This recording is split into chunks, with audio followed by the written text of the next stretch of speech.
Qıp-qızıl yalğançılıq. Abdori Bill Gates. Kommunist Xitayning dunyoviy hukmron bo'lish istikining ishchi yuzi. 10 bab. Xitoycha alaydilikka ega pul muomala va iqtisod urushi. 2 qism. Bu yig'inga qatnashgan cho'ng shirkat boshliqlari Alma shirkatidagi Tim Cook, Amazon shirkatidagi Jeff Bezos, ya'ni Google'ning ana shirkati bo'lgan Alphabet shirkatidagi Larry Page va Eric Schmidt, Tesla shirkatidagi Elon Musk, Facebook shirkatidagi Sheryl Sandberg va Microsoft shirkatidagi Satya Nadella qatorliqlarni o'z ichiga oladi. Yig'in to'g'risidagi xabarlarda 10 necha nafar texnik rahbar orasidagi munozaraning mazmuni haqida hech qancha uchur berilmadi. Ishiklar dum taqalgandan keyin mazkur shirkat mas'ullari o'zir duch kelgan eng muhim masala, ya'ni Xitoyning Amerika texnikasini o'g'irlashi to'g'risida churamqi eg'iz ochgan.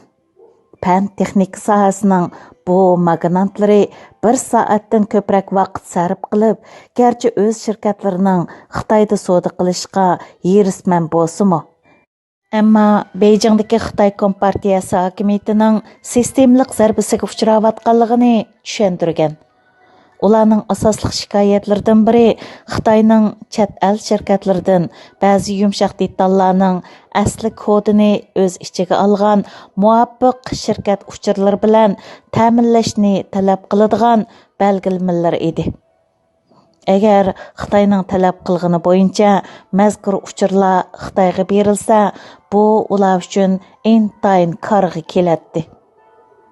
Amerikadagi 500 kishilik shirkatning orasidagi ma'lum bir shirkatning direktorining menga aytib berishicha, Xitoyning asli kodni talab qiladigan belgilamasi mavjud vaziyatni tamoman egiz-pas qilib etadigan omil ekan. Yana kelib, mazkur belgilama majburlash kuchiga ega bo'lg'achqa, Xitoy bu belgilamani o'z texnikalariga erishishni arzu qilgan shirkatlarga qarta tanlab ishiltalaydi ekan. Agar bu belgilama hamma shirkatga qarta qarqo'yoq ijro qilingan bo'lsa, hech qanday chet el shirkati Xitoyda savdo qila olmaydi, dedi u. Shu yil Washingtondagi Trump bilan bo'lgan ko'rishish Amerika uchun muhim strategiyalik burilishga vakillik qiladigan, Xitoyga qartilgan yangi siyosatning boshlanishi edi. Amerika hukumati 40 yilga yaqin vaqt ichida tunji qitim Xitoyning Amerikaga qaratgan tinimsiz iqtisodiy jangiga qaytarma zarba beryotdi. Bu xil urushning doirasi tunji qitim 1999-yili Xitoy harbiylar tarafidan nashr qilingan abida xarakterlik kitobda bayon qilingan. Polkovnik Chaolyang va polkovnik Wang Shangsui ikkalan cheklamasiz urush ismli bir kitob yozgan bo'lib, bu kitobda Xitoyning yer shariga xo'ja bo'lish plani ochiq o'tirg'a qo'yilgan. Bu 2 nafar yosh ozodlik armiya ofitseri o'zlarining peshqadam generallari va admirallariga o'xshash Amerikaning 1991-yili Saddam Husaynga qarshi urushidan hang-tang qolgan va shuning turtkisida butunlay yangicha urush qilish usulini loyihalab chiqqan. Bu polkovniklar harbiy ishlarda inqilob planini o'ttirg'a qo'ygan bo'lib, bu planda Xitoyning yuqori texnika va istixborotga tayangan Amerika qo'shinlariga taqobil turolmaydiganligi tonib yetilgan. Chaolyang bilan Wang Shangsui yangi va radikal urush shaklini ishlatib, Xitoyning texnika jihatdan nisbatan orqada qolgan qo'shinining qanday qilganda o'zining asosli dushmani Amerikaga taqobil tura oladiganligi to'g'risidagi strategiyani o'ttirg'a qo'ygan. 1999 yılı 2 ayda Cheklimsiz urush degan kitapda Xitoyning 21 asrda g'alabani qo'lga keltirish uchun ham harbiy, ham g'ayri harbiy urushlarni har xil shaklda birlashtirishi, ya'ni chegarasiz urush qilishi kerakligi bayon qilingan. Hatta agar g'alaba qilish va Xitoy Kompartiyasining hokimiyatini saqlab qilish terrorlik qilishni taqozo qilsa, terrorlik qilishdanmi yonmaslik tashabbus qilingan. Bu kitob nashrdan chiqqandan keyin Chaolyang davlat qarmog'idagi ma'lum bir gazetga cheklimsiz urushning birinchi qoidasi qoida yo'qlikdir. Bu urushda hech qanday narsa cheklanmaydi, ya'ni vosita tanlamaydi degan edi. Polkovniklar so'zini davomlashtirib, Amerika va boshqa kuchli davlatlar qoidaga amal qiladiganligi uchun cheksiz urush metodini qo'llanmaydi degan. Ammo Xitoy qoidani cho'rib tashlab, yo'chiqlardan foydalanishga hozir. Polkovniklar 1991 yildagi Paris qo'ltiqi urushi qatnashgan Amerika rahbarligidagi davlatlar ittifoqining eng oz talafot bilan Iroq diktatori Saddam Husaynning Kuvaytni ishg'ol qilib olgan armiyasini 42 kun ichida Kuvaytdan qo'g'lab chiqarganligini dunyoni o'zgartgan urush deb baholadi. Shi Jinping hokimiyat beshiga chiqqandan buyon Xitoyning cheklimsiz urush qilish sur'ati tezlashdi va davomli turda iqtisod va pul muomala urushini asos qildi. Afsuslanarligi, Xitoy bilan Amerika orasidagi bu to'qinish bir taraflama urush bo'lib, Amerikadan qaytirma hujum yo'q deyarlik bo'ldi. Ko'p yillardan buyon hukumat rahbarlari, ya'ni Xitoy sodir qilgan Amerika tarixidagi Amerika boyligini eng zo'r miqdorda bulash deb atalgan qilmishga qarta hech qancha tadbir qo'llanmadi. 2016 yili Trumpning saylanishi bu xil vaziyatni o'zgartdi va Amerika qaytirma hujumga o'tdi. Trumpning saylam strategiyasi va uning prezidentligining tunji yilidagi strategiya maslahatchisi Steve Bannon mundaq deydi. Trump va uning guruhi saylam raqobati jarayonida qaror chiqarib, Xitoyning tahdidiga qarshi turishning prezident uchun 3 muhim ishning biri ekanligini o'ttirg'a qo'ygan. Qolgan ikkisi keng ko'lamlik qonunsiz ko'chmanlar masalasini hal qilish va Chaoshenning kunsir kuchayotgan yadro xavfiga taqobil turishdir. Bannon Trump hukumatining dastlabki mezgillardagi jiddiy harakatga o'tib, Oqsaroyda maslahatchilar xizmat guruhi tashkilladi. Shundaqla bu maslahatchilar guruhi 2017 yilning beshida Amerika hukumatining Xitoyga qaratgan yangi siyosatini belgiladi. Bu xizmat guruhida Wall ko'chasi gazetining Xitoyda turishliq sobiq muxbiri Matt Pottinger bor edi. Matt Pottinger harbiylikka qatnashgan va Xitoy masalasidagi harbiy istixborot mutaxassisiga aylandi. Xitoychini pishiq biladigan Pottinger Xitoyda 7 yil turib, kommunistik tuzilmaning mohiyatini tushunib yetgan. U bir qatim cheriklik masalasi to'g'risida ma'lum bir Xitoy hukumat amaldorini ziyorat qilayotganda bir Xitoy lukchakning hujumiga uchirgan. U Afg'onistondagi urush o'rinlashtirmasi jarayonida Trumpning davlat bexatarlik maslahatchisi, quruqliq armiyasining general polkovniki Michael T. Phillip bilan ko'rishgan. Pottinger Davlat bexatarlik kengashining Osiyo rayonining yuqori darajalik direktoriga va Trumpning yangi Xitoy siyosatini tuzishdagi muhim shaxsga aylangan. Bu siyosatlarning tuzib chiqilishiga Trumpning, ya'ni prezident bo'lishdan ilgirki savdo orqa ko'rinishi kuchli ta'sir ko'rsatgan. Trumpның Xitoy siyosatidagi o'zgachilik shuki, u iqtisodiy bexatarlik uqumini tunji qitim Amerikaning umumiy davlat bexatarligiga bevosita bog'ladi. Pottinger bilan billa Reagan hukumati mezgilidagi muavin davlat mudofaa ministerining yordamchisi. Washington aqlli ambri va siyosat sahnasida uzun muddat faoliyat qilgan Michael Pillsbury 1990 yillarning keyingi mezgilidagi Xitoyning harbiy asarlarini tarjima qilish orqali beshburchaklik binoning Xitoyga bo'lgan butkul ko'z qarashini o'zgartirishda turtkilik rol o'ynadi. Michael Pillsbury tarjim qilgan Xitoyning harbiy asarlari natijasida Xitoy ozodlik armiyasi tarafidan oshkora so'rinlarda takrorlanib yurgan Xitoy tahdid emas va hech qandaq kengaymichilik g'arzi yo'q degan gaplarning yolg'onchilik ekanligi. Xitoy ozodlik armiyasining ichki asarlarida Amerika va uning harbiy qismlarining barliq amallar bilan yo'qotilishga tegishlik asosliq dushman deb ko'rsatilganligi oshkorlandi. Xizmat gruppasidagi 3-chi amaldor Kaliforniya Universiteti Irvin sho'basining professori va iqtisodshunos Peter Navarro bo'lib, uning Washingtonda ancha ko'p tajribasi yo'q edi. Navarro 2016-yili Beijingning iqtisodiy va savdo tahdidini gavdalantirgan. Keyin kino qilib ishlangan kitobi Xitoydan kelgan o'lim nomli kitobi sababli Trumpning prezident saylimi faoliyat gruppasidagilarning diqqatini qo'zg'agan.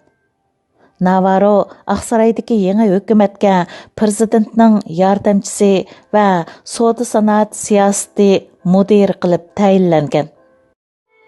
Dastlabki planda Navarroga Aqsaroyda va ma'muriy organlarda keng huquq berish tashabbus qilingan edi. Ammo Xitoyparast amaldorlar oldi bilan uning qo'l ostidagi xizmatchilarni qisqartib, byurokratlik bilan uni siqib chiqargan bo'lsa, orqadan uni g'arbiy qanot bilan qo'shni bo'lgan Eisenhower ijroiya binosidagi ishxonaga yo'tkash orqali Aqsaroydan yiroqlashtirdi. Xitoy siyosatiga oid dastlabki janglarda Bannon gruppasidagilar nupuzliq bir qancha siyosatvoz bilan tirkishib qoldi. Bu siyosatvozlar ichida Xitoyni qo'llaydigan Goldman Sachs mablag' selish bankisidagi Gary Cohnmi bor bo'lib, u 2017 yildan 2018 yilgacha Davlatlik iqtisod komitetining Aqsaroy mudiri bo'lgan. Cohn Trumpning kuyovli Jared Kushner va qizi Ivanka Trump bilan birlikda Aqsaroyning Wall ko'chasi qanatiga vakillik qiladi. Xitoyni tahdid deb qaramaydigan bu maslahatchilar to'pi hukumat ichida Xitoyning ilgirki yillarda tortib olgan xizmatlari Amerikaliklar qilishni xohlamagan xizmatlardir. Shunga Xitoy bilan bo'lgan savdo va tijorat aloqasi o'tgan 30 yildagiga o'xshashla davomlashaverishi kerak degan qarashni o'ttirg'a qo'ydi. Kondan keyin Moliya ministri Steven Mnuchin Wall ko'chasidagi Xitoyparastlarning, ya'ni Amerika hukumatidagi ovoziga aylandi. Mnuchin sobiq Moliya ministri Goldman Sachs bankisining sobiq raisi va bosh ijroiya amaldori Henry Paulsonning yaqin sapdishidir. Aqsaroydagi Xitoyga qarshi qattiq qo'llarning ichida eng kuchli prezident Trumpdir. Trump o'zining maslahatchilariga Xitoyning iqtisodiy tahdidining uning hukumatidagi eng muhim kun tartiblarning biri bo'lishi kerakligini qattiq cheklagan. Trumpning saylamdagi g'alabasining asoschilarining biri bo'lgan Bannonning qarshicha prezident Xitoyning iqtisodiy urushi uchun Xitoyga qarshi chiqqan tunji xalqaroliq rahbardir. Trumpның дегені iqtisodiy bexatarlik bilan harbiy bexatarlikning davlat bexatarlik uchun birlashtirilishidir. Bu Donald Trumpның inqilobidir, dedi Bannon. Bannonga nisbatan, ya'ni Trump hökuməti tərəfindən Xitayğa qo'llanılgan yangi metod soğuq münasibətlər urushi məzgilida Reagan Razil Sovet İttifaqı imperiyasiga qaratgan strategiyani qo'llanishdir. Reagan 1988-yili Moskvadagi boshliqlar yig'inida mening soğuq münasibətlər urushi strategiyam shudir. Biz yengimiz, ular yengiladi degan edi. Trumpның Xitoyga qaratgan strategiyasi dunyodagi tovar va mulozimat ta'minlash zanjirini Sharqi Osiyodan demokratik sanoat davlatlariga yetkab, Shimoliy Amerikani, ya'ni Amerika, Kanada va Meksikani dunyoning asosliq ta'minlash zanjiri bazasiga aylantirishdir. Bannon Xitoyning Amerika duch kelgan eng cho'ng dushman ekanligini, Xitoy Kompartiyasining Amerika bilan raqobatlashmoqchilar emas, balki uni talto'kis vayron qilmoqchi ekanligini obdan tushunadi. Bannon menga Xitoy biz bilan urush qilyotidi. Bu bizga ma'lum bo'lgan eng cho'ng dushmandir. Ya'ni Xitoyning qilayotgani uchur urushi, tor urushi va iqtisodiy urushdir dedi. Bannon yana mundaq dedi. İqtisodiy tadqiqotlar shuni isbotladiki, Xitoy 2008-yildan 2018-yilgacha Boeing va Alma qatorliq Amerika shirkatlaridan qimmati 3 trillion dollardan oshadigan texniklarni o'g'irlagan. Uningdan boshqa u tor hujumi va tor iqtisodiy josuslikqa orqali yana 3 trillion dollarlik Amerika texniklarini o'g'irlagan. Bu tahdidni to'liq tushunish uchun Amerikaliklar Xitoyning qaysi tarzda cheklimsiz urush qilayotganligini aniq tunib yetish kerak. Xitoy Azadlik armiyasining polkovniklari kitobida Xitoyning keyingi yillarda yo'lga qo'yiladigan strategiyasini bayon qilgan. Vosita tanlanmaydigan urush deganimiz dushmanni Xitoyning talabini qabul qilishga majburlash uchun harbiy va g'ayri harbiy, ajallik va ajallik bo'lmagan usullarni birlashtirishni ko'zladi. Xitoyning bu xil yangi g'ayri simmetrik urush metodi to'limi oshqun bo'lib, bu metodda terrorlik qilish, hatto ya'ni zarur tepilganda ekologiyalik urush qo'zg'ash targ'ib qilindi. Xitoyning boshqa oshqun urush strategiyalari ichida xato uchur tarqitib, dushmanni qo'rqitish va uning irodasini sustlashtirishni maqsad qiladigan psixologiyalik urush, bozorni qalaymiqonlashtirib etish va iqtisodiy tartibga hujum qilish uchun loyihalangan atkazchilik urushi qatorliqlar bor. Ya'ni buningdan sirt Xitoydagi davlat taratqullarining qattiq kontrol qilinib, to'g'ri bo'lgan kontrollikning kunsir kuchayishi bilan taratqu urushi allaqachon Xitoyning alohida hunariga aylandi. Taratqu jingi jamoat fikri shakllantirish uchun kishilarning nimalarni ko'rib, nimalarni anglashini kontrol qiladi. Zaharlik chekimlik urushida dushmanlarga qarshi qonunsiz dorilar ishlatiladi. Xroin qo'shilgan va minglagan amerikaliklarni o'ltirayotgan Xitoyning opium turidagi fentanil dorilarida bu ahvol ko'p ko'rildi. 2017-yili taxminan 75 ming amerikalik opium sababidan o'lgan bo'lib, bu butkul Vyetnam urushida o'lganlarning sonidan ko'p. Xitoyning cheklimsiz urushida tor urushi, ya'ni oldini olish mumkin bo'lmaydigan yoshirin uchur va tor hujum qo'zg'ash targ'ib qilindi. Shundaqla monopollikni qo'lga keltirib, sirtni aralashtirmagan asosda Xitoyning o'lcham bekitishiga sharoit hozirlaydigan texnika urushi metodimi taraqqiy qildirilmoqda.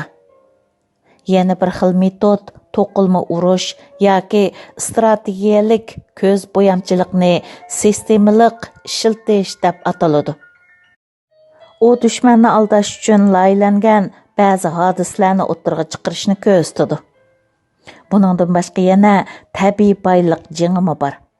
Buni Xitoyning yuqori texnikalik yasimchilikda ishiltiladigan dunyodagi kam uchraydigan siyrak to'pa modellariga erishishni kontrol qilishga urinib, shu orqali Amerikani vayron qilmoqchi bo'lganligidan ko'rib olishga bo'ladi. Buningdan boshqa Xitoy iqtisodiy yordam jangi ustidami izlanayotdi. Bu xil taktikaning turtkisida Xitoy yordamga erishgan boshqa davlatlarga manfaat yetkazadigan diplomatik davlatdak xato ta'sir beradi. Xitoyning dunyoning har qaysi joylaridagi Kongzi institutlarini Xitoyning kommunizmini ilgari suradigan yoshurun qurol sifatida ishiltishi kultur urushidir. Amerikada 100dan ortiq Kongzi instituti bor. Ular kultural marksizmni ilgari surishga ishiltiyotdi. Bu yuzlanish nurg'unlagan yosh amerikaliklarning sotsializmga bo'lgan moyilligining eshishiga sabab bo'lgan. Xitoy yana Cheklimsiz urush degan kitobning avtorlarining ta'biri bo'yicha xalqaroliq qonun urushi qo'zg'ab, mo'rt kelganda fursatni ching tutib, Xitoyning strategiyalik manfaatiga foydaliq belgilamalarni vujudga chiqarishga urinayotdi. Xitoy bu taktikani ishlatib, 5G telegraf tori jihatda o'zining texnik o'lchimini xalqaroda qabul qildirishga urindi. Xitoyning o'lchimi qo'llanilgandan keyin Xitoy Huawei qatorliq telegraf magnatlarini ishga solib, bu muhim sohani kontrol qilish orqali strategiyalik afzallikka ega bo'ladi. Texmo an'anaviy urush shakllari, yadro, diplomatiya, bioximiya, istixborot, olam bo'shliqi, elektron va Xitoy mahir bo'lgan ideya urushi qatorliqlarni o'z ichiga oladi. Polkovniklar kitobida yana mundaq deydi. Yuqorqi har xil jang metodlarini yuqoridagi boshqa jang metodlari bilan birlashtirib, tamoman yangi jang metodini vujudga chiqarg'ili bo'ladi. Amaliyotda ular eng unumli strategik natijani qo'lga keltirish uchun urush turlarini birlashtirishga ishiltadigan ssenariyolarni o'ttirg'a qo'yib ulgurgan. Bir davlatning pul muomala bexatarligini qo'g'diganda pul muomala hayonkashlarga taqobil turish uchun ularni qaslab o'ltirishga bo'lamdi. Maxsus mablag' ta'sis qilib, salochilik orqali boshqa davlatning hukumati va qonun chiqarish organlariga texmi cho'ng ta'sir ko'rsatishga bo'lamdi. Pay chekini setib olish yoki tizginlash orqali boshqa davlatning gazet televiziya stansiyalarini taratqu urushining quroliga aylantirg'ili bo'lamdi. Xitoy bu usullarning hammasini ishiltiyotdi.